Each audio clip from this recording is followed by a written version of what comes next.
Eu sou Eva Potiguara, sou do povo Sagi-Jacu, em Bahia Formosa. Quero agradecer o convite da professora Viviane para fazer esse diálogo com vocês, embora seja um diálogo mediado por essas imagens. Mas é importante deixar nesse lugar de voz que a natureza, ela não é um elemento ou um recurso natural.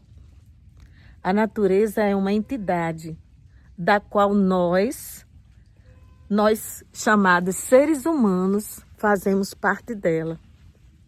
Enquanto bichos, muitas vezes bichos sem uma maturidade, bichos sem um comprometimento sério com ela própria.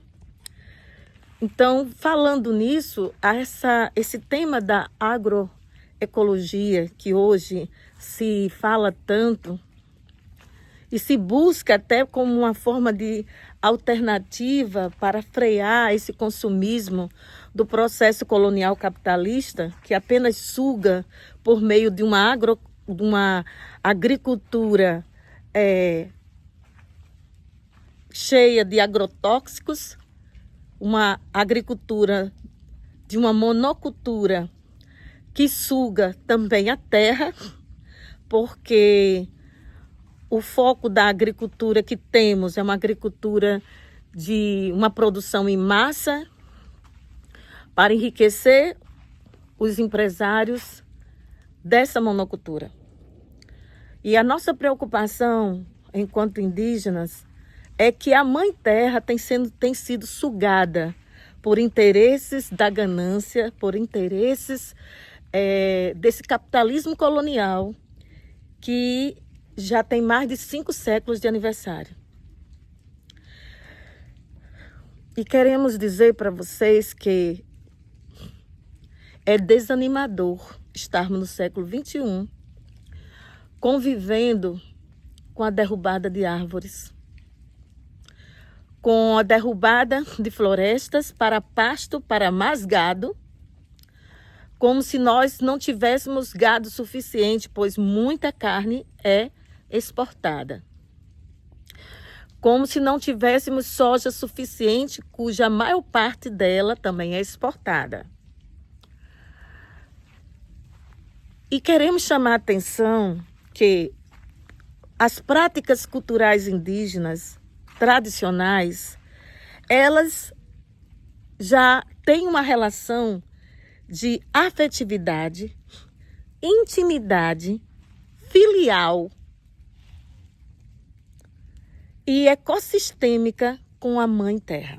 A Terra, como eu já falei, é uma entidade. A Terra não é um recurso, um elemento gasoso, sólido, líquido, não. A terra é entidade, a água é uma entidade,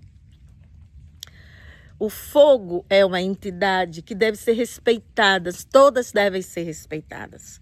E essa falta de respeito das pessoas, da humanidade, especialmente ocidental, capitalista, branca, racista, patriarcal,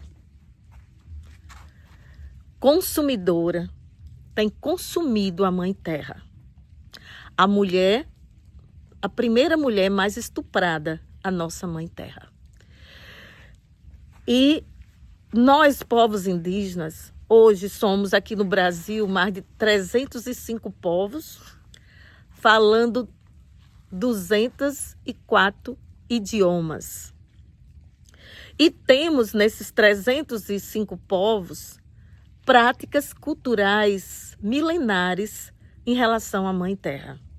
Por exemplo, as nossas casas, como vocês estão vendo aqui, eu estou numa oca, elas são perfeitamente o que poderiam se chamar de estruturas, arquiteturas, construções ecologicamente corretas. E são construções que são de arquiteturas milenares. Uma estrutura como essa durava de 5 a 8 anos, onde os povos ficavam numa determinada região, e lá eles cultivavam, plantavam, caçavam. Após esse período de 4 a 5 anos, eles iam para uma outra região, para um outro território, porque eles davam esse ciclo de vida para que a natureza também se refazesse, se reconstruísse, se reflorestasse. Por quê? Nós, enquanto natureza, nós temos que estar nesse movimento ecossistêmico, nesse movimento de interdependência com a natureza, porque nós temos uma dependência com a natureza muito grande. Ao invés da narrativa de nos considerarmos dominadores, né? Pessoas, homens que dominam a terra e vão povoá-la e vão possuí-la. Não. A natureza é que nos possui. A natureza é que nos orienta e nos educa, porque a natureza é a grande Moromboessara, a grande professora. E nessa busca de equilíbrio, as nossas casas, que eram sempre assim, desde antes do homem branco pisar aqui, antes do século XVI, elas tinham uma relação ecossistêmica com o meio ambiente do qual somos também os bichos. Porque, prestem bem atenção, do teto ao chão que pisamos, tudo isto aqui está ligado de maneira harmoniosa. E aqui, quando a gente sai das ocas e a gente pisa no chão, esse chão de folhas, esse tapete de folhas não é lixo. Ele é vida que vai regenerar as raízes das irmãs árvores, nossas irmãs mais velhas. Assim como as nossas ocas são construídas do capim-timbó, desse capim que leva de 4 a 5 anos ou até mais, levando vento, levando chuva, levando sol. Você vai para debaixo de uma oca dessa, você não sente calor. Você tanto é aquecido à noite, como você é refrescado durante o dia. Porque as árvores estão ao nosso redor. Podem observar aqui as árvores. Aqui é o sítio arqueológico indígena Gamboa do Jaguaribe, que faz parte da Zona Norte, de uma das áreas de proteção. E aqui nós temos um trabalho de agroecologia milenar. Essa terra, que também é terra dos potiguaras, terra tradicional dos potiguaras. Então, a roça aqui, ela não é baseada na monocultura do pensamento ocidental. Ela tem uma relação, além da sustentabilidade, porque ela tem uma relação afetiva com a biodiversidade. Aqui você vê a bananeira, você vê o pé de cuité, você também vê também o pé de cajá. Ali, mais na frente, vocês vão ver, nós temos nossos pés da mandioca, ou macaxeira, né? Do mesmo modo, nós temos do lado, um pouco mais atrás, o nosso urucum.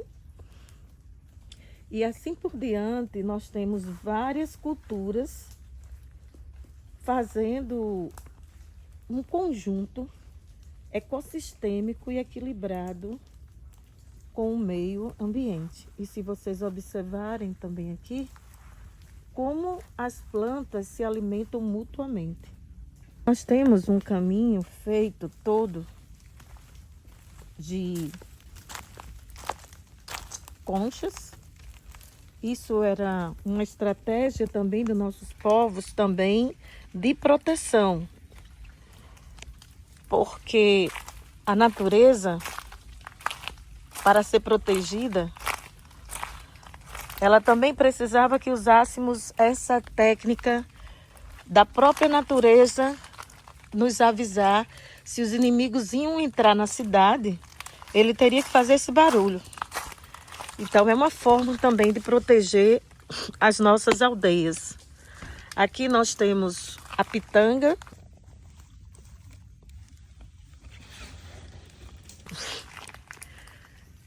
Crescendo ao lado do urucum, ao lado do cajá, da mandioca, da bananeira ali atrás. Assim como nós também temos as nossas plantas de chás.